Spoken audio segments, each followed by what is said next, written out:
여러분, 성경을 읽어 나가다가 보면은 물론 설교를 위해서 어떤 때는 참 답답할 때가 있습니다. 이 성경 본문을 어떻게 설교를 하지? 물론 설교를 하기 위해서 성경을 읽는 거는 아니지만은 그래도 특히 사도행전을 지금 읽으면서 답답할 때도 있고 고민스러울 때도 있습니다. 그러나 막상 그런 본문을 가지고 씨름하고 설교를 마칠 때는 뜻밖의 하나님이 이런 은혜를 저한테 주셨구나 라고 느낄 때가 있습니다. 저 나름대로는 참 좋았다라고 생각할 때가 있습니다. 또 어떤 경우에는 사도행전 읽어 나갈 때 이거 참 좋은 본문이다. 읽으면서도 본문을 보면서도 설교를 준비하면서도 저 혼자 은혜를 받고 감동을 받을 때가 있고 이 설교를 하면 굉장히 어떤 하나님의 큰 은혜가 이루어질 것이다 라는 마음이 들 때가 있습니다. 물론 끝나고 나면 전혀 아닐 때도 있지만 오늘 본문은 그런 후자의 본문입니다. 이 본문을 2주 전에 다시 한번 눈여겨보면서 다시 또 이번 주에 또 보면서 참 좋은 본문이다. 그런 감동이 혼자, 그래서 이건 저 혼자 착각입니다만 하고 싶었던, 기다려졌던 이런 설교 본문입니다. 근데 끝에는 전혀 다룰 수 있습니다. 항상. 왜냐하면 이 본문 안에 수도 없이 한 절 한 절에 반전이 계속 일어납니다. 비시디아 안디옥에서 사실은 복음을 전파하다가 쫓겨나다시피 해서 피신해서 이 지역, 이고니온 지역으로 건너온 바나바와 바울이 그 지역에 가서 복음을 전파합니다. 허다한 헬라 사람들과 유대인들이 믿었습니다. 그게 1절입니다. 근데 2절에는 그러나 유대인들 중에 안 믿는 사람들이 나타났습니다. 그들이 안 믿으면 그만인데 또 그들이 그 선동을 해서 이방인들의 마음을 악감을 품게 합니다. 그런데 그러면 빨리 다시 도망을 가든지 피신해야 되는데 그 다음 절은 다시 무슨 오기 때문인지 오래 있었습니다. 음모, 오해, 살해의 위협까지 있는 그런 동네에서 오래 머물렀습니다.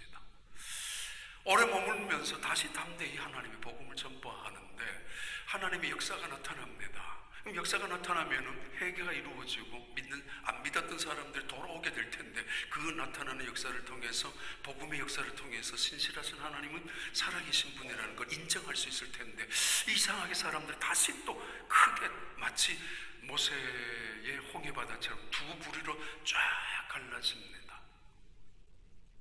그게 4절입니다.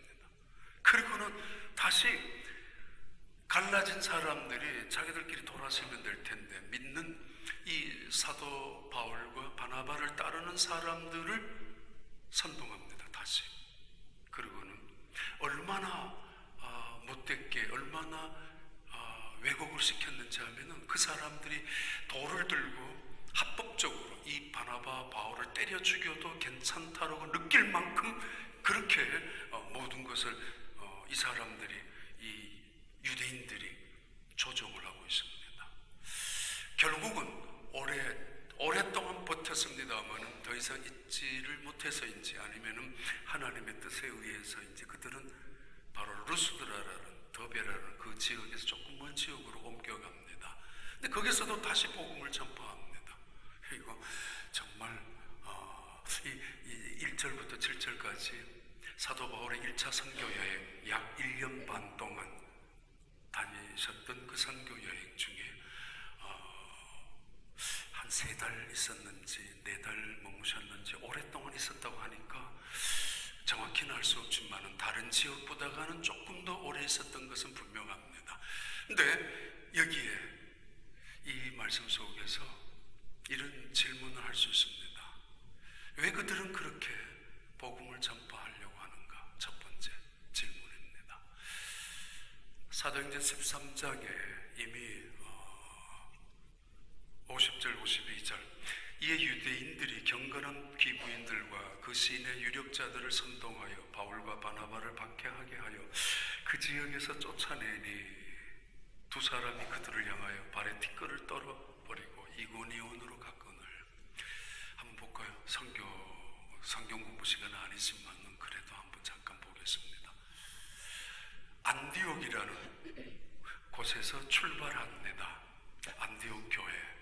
최초의 이방인 땅에 세워진 교회. 그들은 성령의 역사를 통해서 하나님의 종, 사람들을, 일꾼들을 5명을 세웠습니다. 얼마 되지 않아서 세운 5명 중에서 2명을 다시 성령의 인도를 받아서 선교사로 세우고 선교사로 파송했습니다. 파송받은 이 선교사 바로 바나바와 바울이었습니다. 이 2 사람이 안디옥이라는 이 모교회, 파송받은 모교회를 떠나서 바나바의 고향이었던 구브로 섬으로 갔습니다. 13장에 말씀을 드렸습니다. 구브로 섬에 가서 전도를 했습니다. 근데 그곳에서 전도를 하고 쫓겨나다시피 해서 지금 옮겨왔습니다. 다시 밤빌리아라는 곳으로, 구브로 섬에서 밤빌리아, 버가라는 땅으로 왔는데 버가에서 전도하지 아니하고 비시디아 안디옥으로 올라왔습니다. 비시디아 안디옥에서 1달 혹은 2달 가까이 선교를 하시다가 결국 그 지역의 몇몇 사람들의 또 다른 선동에 의해서 피신해서 오신 곳이 이고니온이라는 역입니다. 이고니온. 풍요의 도시, 그 당시에 양쪽에 거대한 산맥이 있어서 그 산에서 흘러내려오는 강 물줄기 때문에 평야로 이루어진 그 계곡 사이에 그 당시에는 이 이고니온은 아주 풍성한 풍요의 도시로 불려졌고 농업이 중심. 그래서 그 농업을 중심해서 이루어지는 곡식을 통해서 많은 사람들이 상업의 교류가 이루어지는 상업 도시이기도 합니다. 근데 이 이고니온은 독특한 문화를 갖고 있습니다. 분명히 로마 상황 속에 핍박을 받고 있음에도 그들은 로마의 권력의 문화의 정서를 닮아가고 있는 도시가 아니라 헬라의 문화를 갖고 헬라의 정서를 갖고 있는 그런 이고니온 도시입니다. 데모시아니라라는 시의 의회 운영도 헬라처럼 그리스처럼 운영하고 있었고, 라틴어를 표기하는 그 당시에 대부분의 나라가 도시가 그렇게 행하고 있지만 이 나라는 헬라어를, 그리스어를 사용하고 있는 것도 그렇고 로마보다는 헬라에 훨씬 더 우호적인, 지금 이 이고니온은 터키에서 4번째 도시가 됩니다. 옛날 도시는 한 4만 명에서 6만 명에 가까운 그런 도시인데 안 나오네. 지금 도시는 60만 명에서 그 정확한 인구는 안 나오지만 그 이상이 되는, 그런데 이상하게 터키에서는 4번째 도시로 코냐라고 불리워지는 도시가 바로 오늘 말씀드리려고 하는 이고니온이라는 도시입니다. 이고니온으로 바나바와 바울이 피신합니다. 아니 거의 피신, 도망가다시피 해서 여기 오셨는데 여기를 오자마자 다시 그들은 복음을 전파합니다. 복음을 전파하는데 그 땅에서 14장 1절과 2절 보면은 함께 있습니다. 이에 이고니온에서 2 사도가 함께 있어 유대인의 해당에 들어가 말하리. 유대와 헬라의 허다한 무리가 믿더라. 2절. 그러나 이게 다시 반절이 됩니다. 금방 한 절 안에. 그러나 순종하지 아니하는 유대인들이 이방인들의 마음을 선동하여 형제들에게 악감을 품게 하거늘. 5절 볼까요? 5절과 7절. 이방인과 유대인과 그 관리들까지 합작을 해서 2 사도를 모욕하며 돌로 치려고 달려드니, 실제로 죽이려고, 위협만 하는 게 아니고 죽이려고 달려들고 있는 그들이 알고 도망하여 루가오니오의 2 성 루스드라와 더베와 그 근방으로 가서 복음을 전파한다고. 아니 지금 솔직히 구브로 섬에서도 바예수라는 거짓 마술사의 방해를 통해서 악한 영과 쓴 적도 있었고, 지금 바로 얼마 전에 비시디아 안디옥에서도 복음을 전파하다가 몇몇 유대인들의, 유력한 사람들의, 뭐 때문에 그랬는지 알지 못하지만 그들이 다시 그 비시디아 안디옥의 도성의 사람들을 선동해서 쫓아냈습니다. 쫓겨난 이분들은 조금 안정을 유지하고 휴식을 되찾고 한숨을 돌릴 필요가 있습니다. 근데 그들은 쫓겨난 그 도시에서 다시 다른 도시로 옮기면서 다시 복음을 전파합니다. 첫 번째 질문입니다. 왜 그들은 그런 상황에서도 복음을 전하려고 애를 글을 쓰고 있는가? 도대체 그들에게는 무엇 때문에 그렇게 열심으로 복음을 전파해야 하는가? 첫 번째 질문입니다. 분명히 이 복음을 전파하면서도 고난과 핍박과 박해와 그리고 오해 속에서 죽음의 위험 그런 노출되어 있음에도 할 만큼 했지 않습니까? 그 정도면은 3, 4개월, 5개월 가까이나 전도하다가 오해를 받고 죽을 위험까지 당했으면은 이만큼 했으면 그만해도 될 테고 그럴 텐데 멈추지 못하는 이유가 뭘까요? 가장 중요한 첫 번째 이유는 예수님께서 명령하셨기 때문입니다. 복음을 전파하라고. 그러나 그보다 더 중요한 거 있습니다. 그들의 마음속에 복음이라는 게 무엇인지 알고 있기 때문에 이 복음에 갖고 있는 심판성, 복음이 가지고 있는 긴박성, 복음만이 가지고 있는 진리 이것을 알고 있기 때문에 체험했기 때문에 오해, 핍박이 있다 할지라도 환경이 또는 어떤 조건 속에서 어려움이 있다 할지라도 그것을 극복해 나가는 아니 그것을 오히려 각오하고 감수하는 그것을 핑계 삼아서 낙심하고 그것을 구실 삼아서 포기하는 자리에 가는 사람이 아니라 이런 일 때문에 이제 더 이상 못하겠다고 이만큼 했으니까 난 더 이상 이런 오해를 받으면서까지 그런 일을 죽어도 못하겠다라고 할 만큼 했지 않느냐라고 할 수도 있었을 텐데 어쩌면 누가복음을 기록한 누가 사도행전을 기록하고 있는 이 누가는 훨씬 더 우도적으로 그것 때문에 오해와 핍박이 있으니까 고난이 있으니까 박해가 있으니까 오히려 그들은 더 복음을 전파하고 있었다고 계속 그것을 강조하고 있는 것처럼 보여주고 있는 그런 기록 본문입니다. 무엇이 더 중요해요? 고난이 중요합니까? 아니면 예수가 중요합니까? 무엇이 더 큰 문제예요? 언제나 환경에 따라서 움직이는 사람 좋은 환경에 가면은 괜찮을 것 같고 나쁜 환경만 들어가면은 금방 좌절하는 사람들 그러나 목적이 분명하고 목표가 분명한 사람들 비전과 꿈을 갖고 있는 사람들은 쉽게 환경에 의해서 낙심하거나 포기를 하거나 또는 어떤 조건이나 박해 속에서 원망하고 불평하며 일생을 살아가는 사람이 아닙니다. 목표가 분명하거나 목적이 분명한 사람들 그들의 가슴 속에 분명히 복음이라는 비전을 갖고 목표를 갖고 있는 그 사람들 그러기에 환경이 어떻게 그들을 핍박을 한다 할지라도 어떤 조건들이 그들에게 수없이 많은 박해를 가해 온다 할지라도 그러면 그럴수록 오히려 그들은 포기하지 아니하고 어떤 자리에서도 복음을 전파하고 있습니다. 그런데 참 신기한 게 그들을 비로소 사도라고 부르고 있습니다. 두 사도라고. 우리는 세상에 바꿀 수 없는 것이 있습니다. 바꾸지 말아야 되는 것이 있습니다. 가장 중요한 것이 있습니다. 근데 세상은 예수님을 중요한 것 중에 하나로 성자 중에 하나로 랍비 중에 하나로 유명한 예언자 중에 한 사람으로 여기고 있고 심지어 그냥 오늘도 세상에서 그 예수님의 이름마저 지워버리려고 하고 있는 세상 속에서 예수님은 이 세상을 다 동원하더라도 바꿀 수 없는 존재이며 성자 중에 하나, 랍비 중에 하나, 예언자 중에 하나 뭐 훌륭한 이 세상에 굉장한 사람 중에 한 분이 아니라 그래서 세상은 예수님을 사람 중에 하나로 슬쩍이 은근히 집어넣고 말았습니다만 예수님은 하나님의 아들입니다. 그것을 중요하게 그것을 오직 중요하게 가장 긴박하게 알고 있었던 바울과 바나바는 어떤 상황 속에서도 포기하지 않습니다. 낙심조차 하지 않습니다.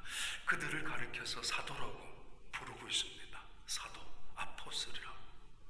제자라는 말 대신에 사도라고. 사도라는 말은 12명의 제자에게만 붙였던 칭호가 사도입니다.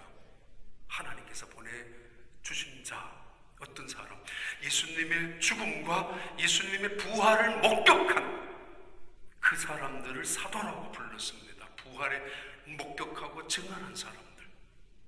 근데 이 바나바와 바울은 12명의 제자가 아니었고 사도로 불리움을 당할 수 없는 사람이지만 드디어 이 두 분을 사도라고 칭하고 있습니다. 왜요? 그들의 마음속에 복음을 갖고 있기 때문에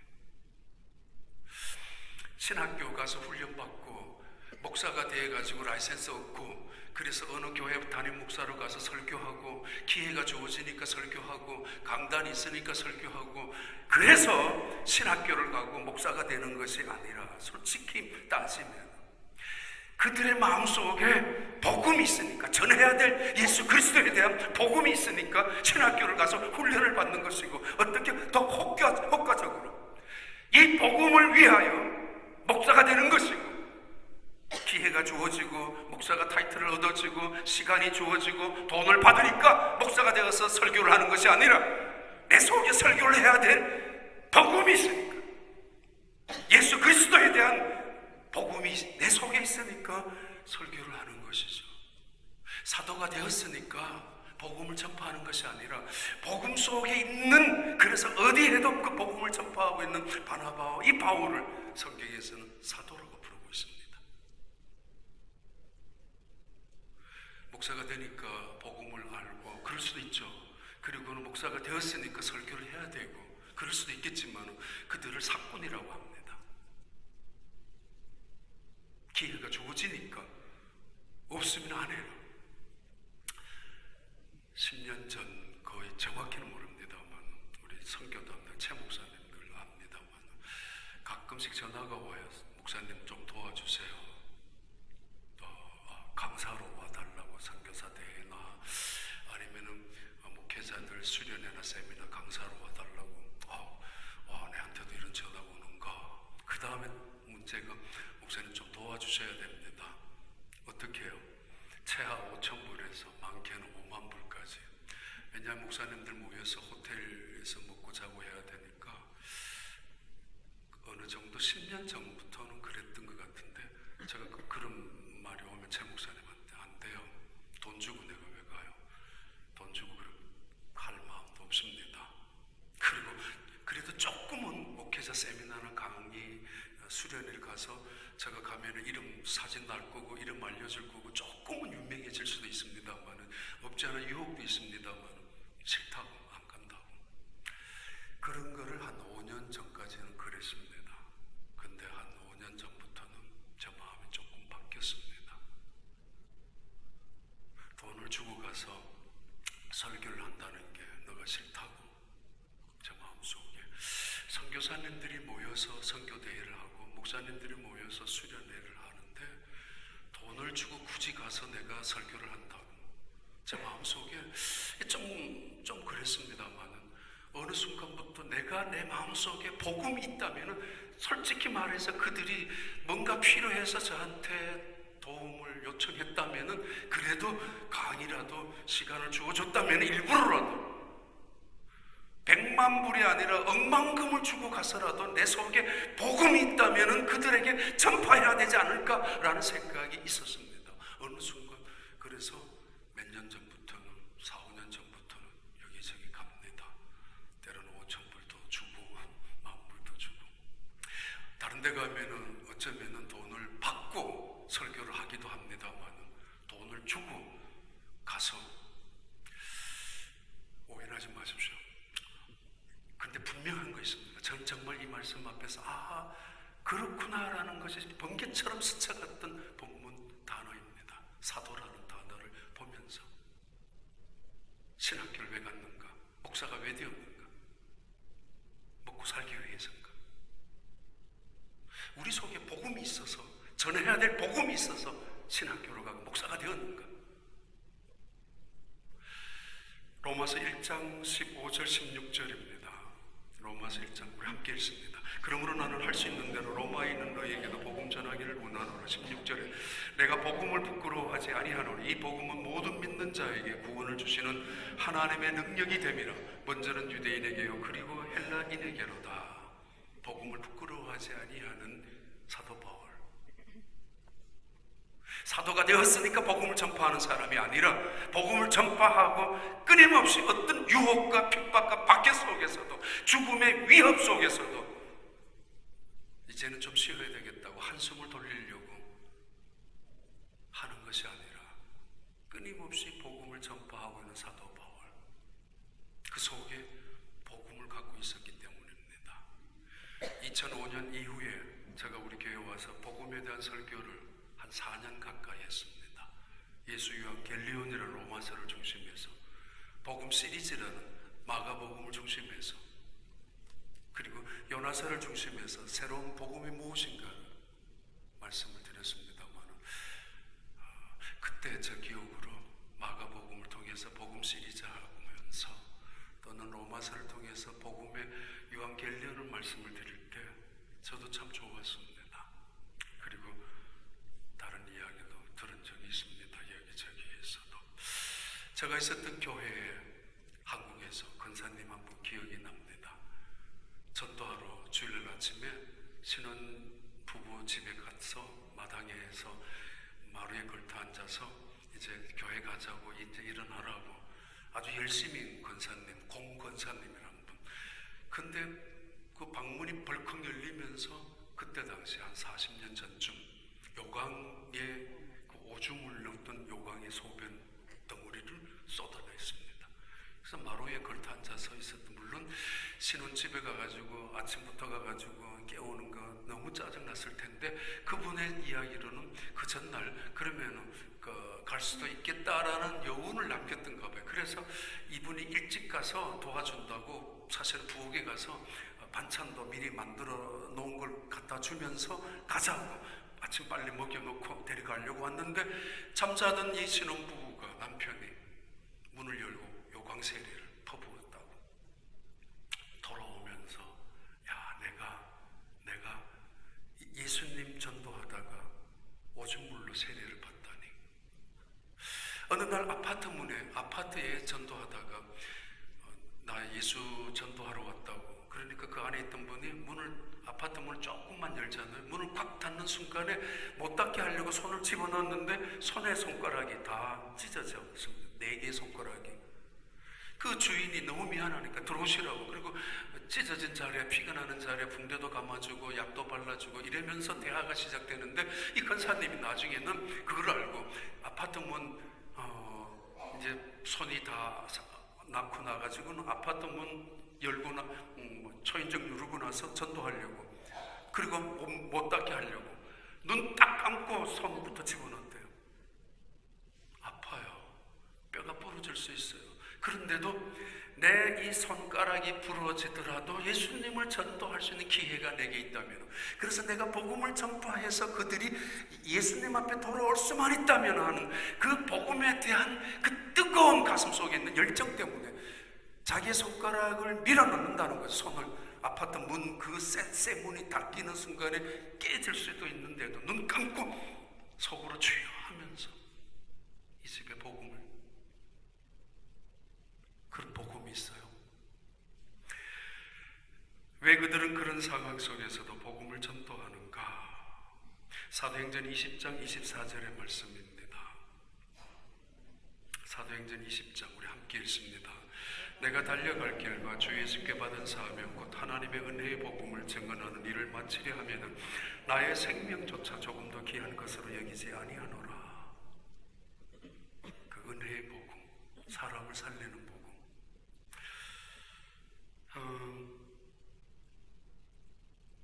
혹시 전도해 보셨습니까?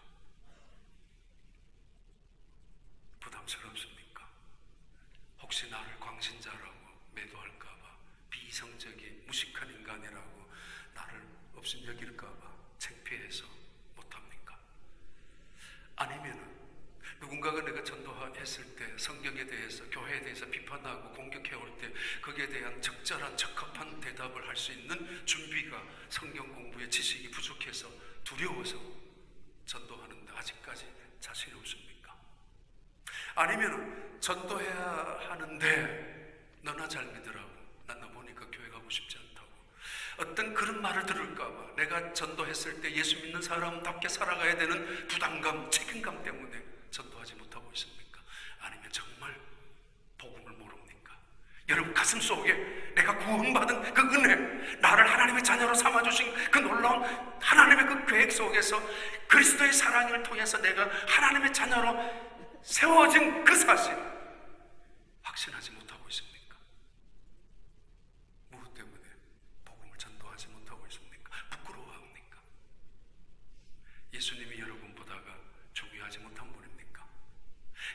지위나 신분이나 여러분의 환경이 훨씬 더 예수님보다 더 소중한 것이란 말입니까? 또 하나의 질문이 있습니다. 두 번째 질문은 왜 복음을 전파하는 것에 그렇게 방해가 따르는가? 사도행전 13장 8절 마술사 엘루마는 그들을 대적하여 총독으로 믿지 못하게 힘쓰니 바울이라고 하는 사울이 성령이 충만하여 그를 주목하고 분명히 복음이 전파하는 곳에는 능력이 나타납니다. 이 마술사 엘루마라는 사람은 순식간에 눈이 멀어지고 마는 그런 복음 속에는 능력이, 기적이, 표적이 이사가 나타나게 됩니다. 14장 2절에도 보면은 14장 2절 그러나 순종하지 아니하는 유대인들이 이방인들의 마음을 선동하여 형제들에게 악감을 품게 하거늘 3절 6절에 자 문제가 있습니다. 복음을 전파하면 분명히 능력이 나타납니다. 우리 입술 속에 우리 속에 복음이 있다면은 내가 예수라는 이름을 꺼내는 순간에 나의 처지와 상관없이 나의 신분과도 상관없이 이 복음은 예수라는 그 이름 속에 있는 생명의 능력은 역사하게 됩니다. 총이 있습니다. 총알이 있습니다. 분리되어 있으면 아무것도 안 합니다. 권총이 총알이 있으면. 그러나 이 총알이 권총 안에 장전이 되고 그리고 장전이 되었다 할지라도 이 방아쇠를 당기지 아니하면 그 총은 쓸모없습니다만은 위험하긴 하지만은 방아쇠를 당겨서 그 권총에서 총알이 나가면은 그것이 바로 총알이 위력을 갖게 됩니다. 총알을 그냥 놔두면 그거는 쇳덩어리, 철덩어리입니다. 시간 지나면 고철이 되고 나중에 고물이 되고 그거는 녹이 쓸면 아무짝에도 쓸모없습니다. 가끔은 그래도 어린 아이들이 망치로 두들기다가 화약이 터질 때도 있습니다. 그 자체는 그래도 힘이 있으니까. 대포라는 것도 그냥 놔두면은 꽤 오래전에 도미니카 공화국에 갔을 때 대포가 몇 개나 옆에 땅에 묻어 있는 걸 봤습니다. 대포 덩어리가 있었고 대포 알이 옆에 있는 걸 그대로 보여주었습니다. 콜럼버스가 대륙을 그 도미니카 갔을 때 그 땅에서 어떻게 했는가? 그들이 사용했던 대포 알이 남아있더라고요. 500년이 지난 다음에도 그냥 그대로입니다. 고물입니다. 고철덩어리입니다. 그런 고철덩어리는 어디도 사지도 않습니다. 녹이 쓸어서 지금 흙덩어리가 되어가고 있는 철인데도 흙덩어리처럼 변하고 있었습니다.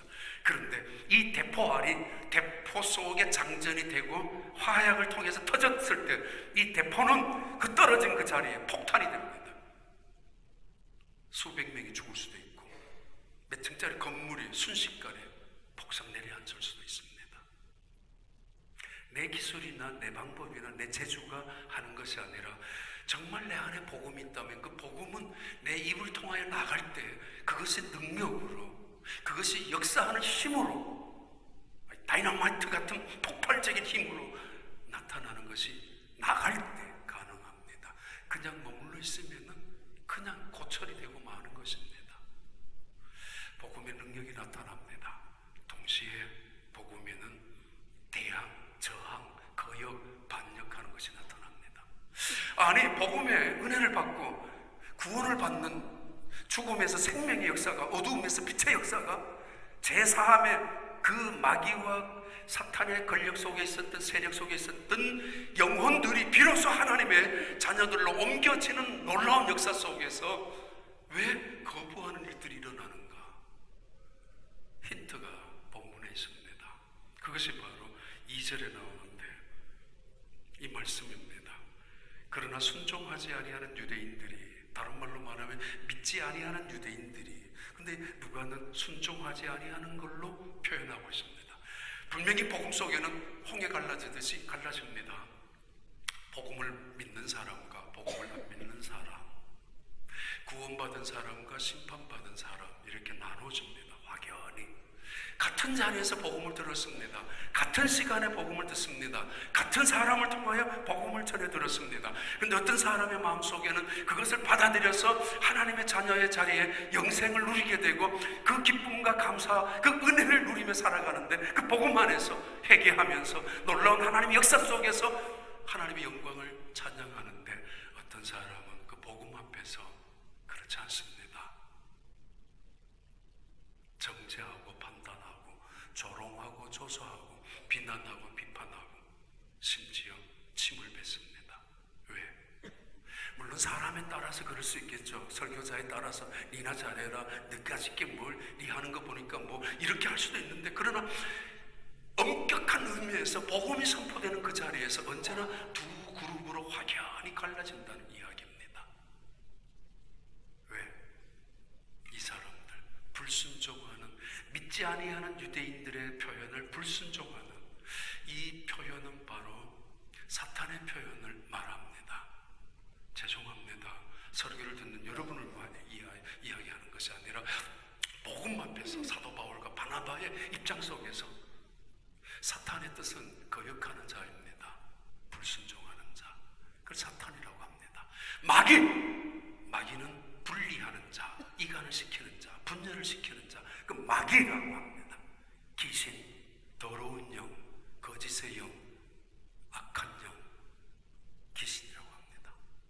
귀신, 마귀, 사탄, 이 악한 영들의 공통점은 하나입니다. 불순종입니다. 불순종. 거역하는 영, 불순종. 반역하는 영, 불순종.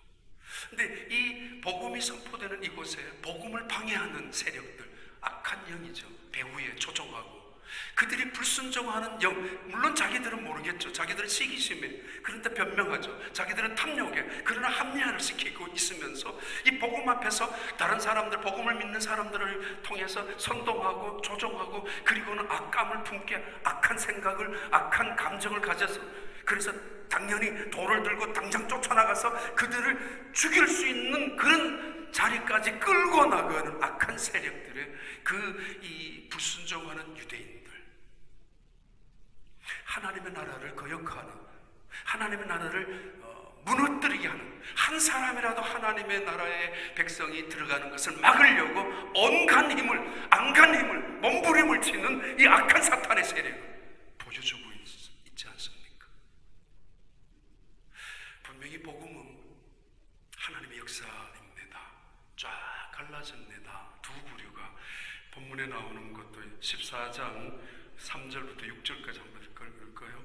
두 사도가 오래 있어 주를 힘입어 담대히 말하니 주께서 그들의 손으로 표적과 기사를 행하게 하여 주사 자기의 은혜의 말씀을 증언하시니, 4절에 그 시내의 무리가, 이고니온의 그 성의 무리가 나뉘어 유대인을 따르는 자도 있고, 유대인을, 불순종하는 유대인을 따르는 자도 있고, 그들이 선동하는 이야기에 따르는 자도 있고, 그리고 이 두 사도가 도대체 여기까지 왜 왔는지, 도대체 돈 벌려고 왔어요? 그들이 무슨 명예를 위해서 왔어요? 그들이 무슨 도망치기 위해서 그 자리에 온 것도 아니잖아요.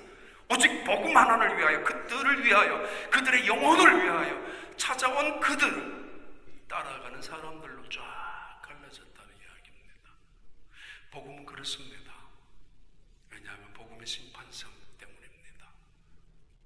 복음의 긴박성 때문입니다. 복음의 진리 때문입니다. 꽤 오래전에 한국에서 오셨던 목사님, 창원에서 오셨던 목사님이 그런 예화를 하신 적이 지금도 기억납니다. 자기 교회에 아주머니 한 분이 시장에서 채소 장사를 하는데 사람 만나는 사람마다 전도를 한다고, 예수 믿더라고. 그런데 아들들이 중학교, 고등학교가 되면서 엄마 제발 그러지 마, 창피해. 그리고 교회도 누가 좋은 게 아니라고, 엄마처럼 이렇게 장사를 하면서 창피하다고. 그런데 어느 날 꿈을 꿨습니다. 꿈을 꿨는데 예수님이 나타나서 그 아주머니한테 너 내가 그렇게 좋아? 그러더래요. 너 내가 그렇게 좋니? 시장에 오는 기부인들한테, 돈 많은 사람들한테 너가 내 자랑을, 예수 믿으라고, 예수 믿으면 얼마나 좋은지 모른다고, 내가 보라고, 내 비록 이렇게 채소 장사하지만은 이거 다 팔아봐야 당신의 지갑에 있는 돈에 반도 못 미칠 수도 있겠지만, 사실은 그 말을 안 했겠지만은, 그런데 나 이렇게 행복하게 산다고, 기쁘게 산다고, 구원받은, 그렇게 전도한 그 아주머니에게 예수님, 너 내가 그렇게 좋아? 꿈에도 나도 너가 좋아. 나도 너가 좋아. 나를 그렇게 자랑하는 나도 너가 좋아.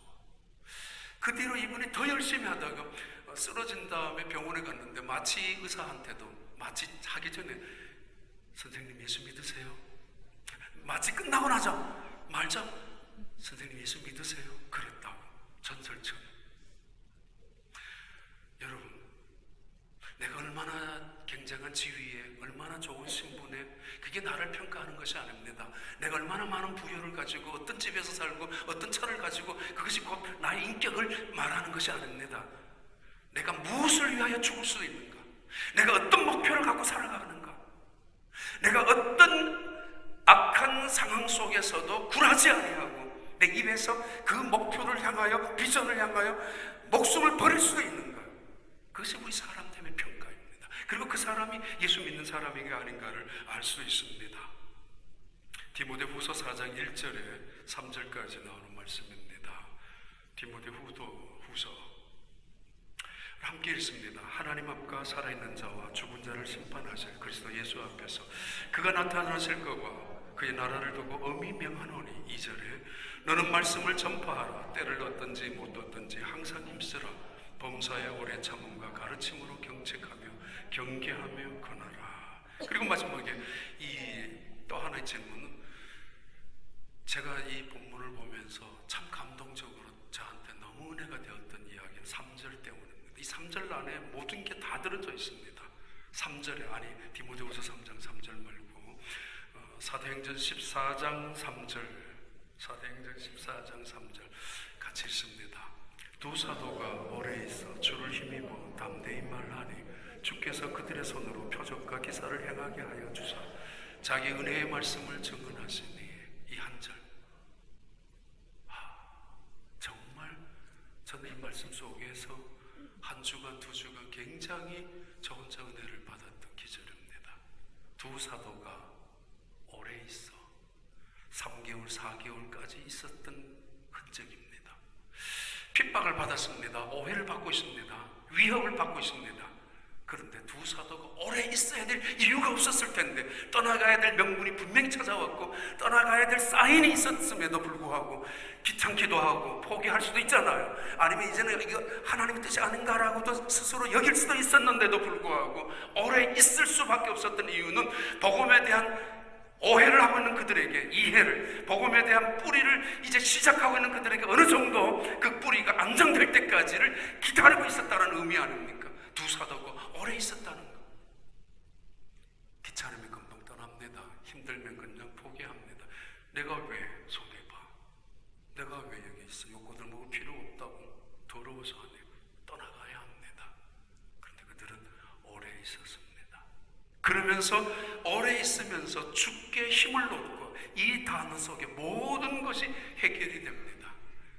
세상적인 지식이나 학문을 통하여 설교를 하려고 하거나 또는 세상적인 어떤 경험이나 어떤 힘을 통해서 자기가 갖고 있는 어떤 능력을 통해서 그들을 설득하려고 하고, 또는 이 오랜 시간 인내해야 되고 아픔 속에서 핍박 속에서 견뎌야 되는 이유, 그 가능성의 모든 것들이 주를 힘입어 주를 바라보면서 성령께서 주시는 힘을 통하여, 때로는 말씀을 읽었겠죠, 때로는 기도했겠죠, 때로는 성령께서 역사하겠죠. 그러면서 그 주를 힘입어서 주님 때문에, 예수님 때문에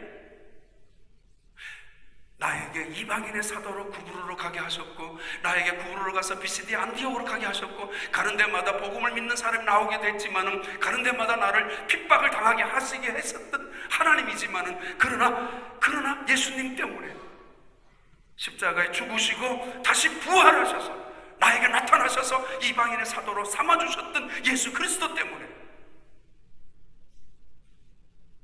예수 그리스도를 힘입어 그들은 담대히 말하고 있다고. 담대히 말했다고. 다시 말해, 물리적인 압박이, 어떤 폭력적인 강요가 있었음에도 분명히 빨리 떠나지 않으면 너희들은 죽일 거야 라는 살해의 위협을 느끼면서도 그들은 굴하지 아니하고 담대히 주를 힘입어 인간의 배짱이나 인간의 의지나 인간의 어떤 오만함을 이야기하는 것이 아니라 주를 힘입으면서 나오는 인내, 소망, 감사, 주를 힘입으면서 얻어지는 은혜를 통해서 담대히 말하고 있습니다. 더 기가 막힌 단어가 나오죠. 그들이 주를 힘입어 담대히 말하니 주께서 내가 눈치 보지 아니하고 비유 맞추지 아니하고 이것저것 다 환경과 여건에 굴하지 아니하고 복음 때문에 내 속에 있는 예수 그리스도라 그분 때문에 그분을 통하여 힘을 얻고 나서 내가 담대히 말을 전하고 나니까 주께서 그분이 주님께서 역사하세요. 내 재주로 하면은 내 재주로 역사하겠지만은 내가 주께 힘을 얻고 성령의 힘을 의지하며 주님의 도움을 믿고 주님을 바라보며 담대히 말할 때 주께서, 위에 계신 주께서, 옆에 계셨던 주께서 역사하시기 시작합니다. 뭘로 통해서? 나의 손을 통해서. 3절 안에 기가 막힌 단어들이에요. 내가 주께 힘을 얻어 오랫동안 머물러 담대히 말씀을 전하니 주께서, 내가 힘을 얻고 바라보고 의지하고 순종하고 믿음으로 오늘도 감사하는 주님께서 나의 손을 통하여 역사하신다고, 표적과 이사를 베풀고 계신다고 아십니까? 저도 이 기절 속에서 지난 한 주간, 두 주간 전율을 느낄 만큼 이것도 알아. 모든 핵심의 비밀은 이거라. 네가 해? 네가 해. 나를 믿고 해? 그럼 내가 해줄게. 그 속에서 표적과 기적이 나타나기 시작합니다. 사도 바울과 바나바의 손을 통하여 사실은 하나님이 예수 그리스도께서, 부활하신 예수 그리스도께서 그들을 통하여 역사하시고 계신다는 이야기입니다. 결론이죠. 그런데 그때 이 표적과 기사를 통해서 은혜의 말씀이 나타나기 시작합니다. 표적이 따로 이루어지는 게 아닙니다. 기적이 한 가지만 따로 이루어지는 것이 아닙니다. 혹은 기적과 표적이 따로 이루어지면서 그 사람들을 우상을 만들려고 하는 것이 아닙니다. 말씀 안에서 말씀을 돕기 위하여 그들이 전하고 있는 복음이 무엇인가를 알려주기 위하여 은혜의 말씀이 그들의 표적과 기사를 통하여 나타나고 있습니다. 이해가요? 기가 막히게 누가복음을 기록, 이 누가는 이 표적과 기사를 은혜의 복음 말씀과 연결을 시키고, 이 표적과 기사가 엉뚱하게 산속에서 이루어지는 것이 아니라 은혜의 복음을 나타내기 위하여 하나님이 얼마나 신실하신 분이신지, 얼마나 살아계신 분인지, 이 복음이 너희들에게 전하는 은혜의 복음, 생명의 복음, 구원의 복음, 예수 그리스도의 복음이 얼마나 진짜인지를 확인시켜주는 표적이라는 이야기입니다. 다시 한번 읽고 마칩니다. 우리 14장 3절 한 번 더 읽겠습니다. 같이 읽습니다. 두 사도가 오래 있어 주를 힘입어 담대히 말하니 주께서 그들의 손으로 표적과 기사를 행하게 하여 주사 자기 은혜의 말씀을 증언하시니